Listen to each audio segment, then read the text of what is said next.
I'm going to show you how you can stamp with your aqua tints as well. So first off, we're going to use plain bit of dry card, sheeny card again, and I'm going straight in to do a colour wash.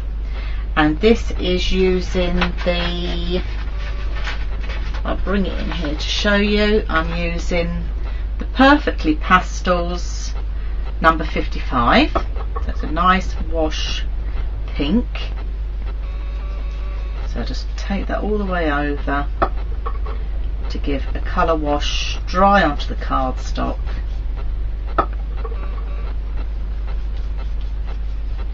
All the way across. And put the lid on that, and then we'll get that dried off. So that's your Perfectly Pastels.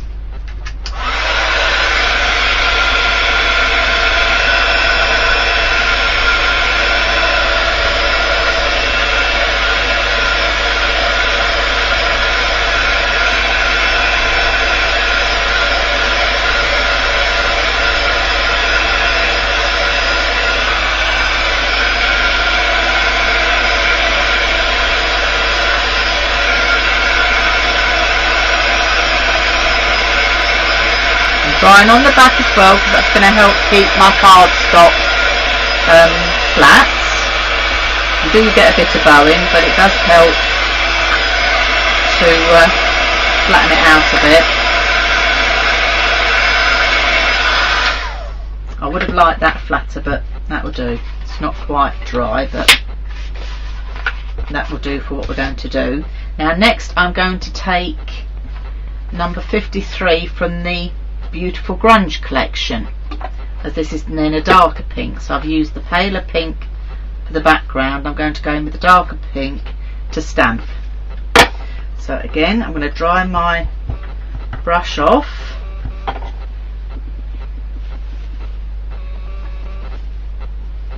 That's nice and dry, and then we're going to stamp. Now I find when I'm stamping with the aqua tints that it's quite good to do what I call a second generation stamp, because we're putting it on neat. It's going to be quite wet, so you'll see. So let me just paint some on. Now obviously, as you can see, it's quite wet.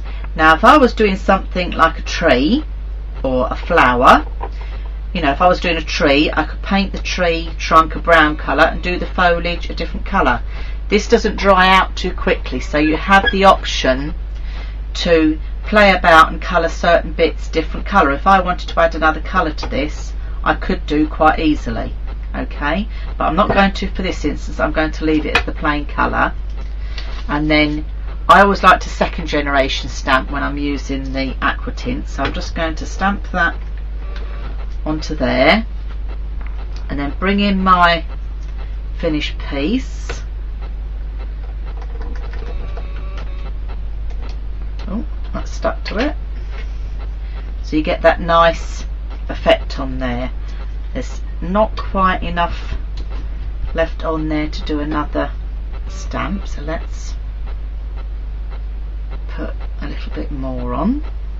I could have put another colour on if I wanted to, not a problem at all. So second generation stamp again. So let's bring that colour up there. I don't think I've got quite enough on this end. Might have enough in the lid actually, just to put a piece on this end. And then second generation stamp.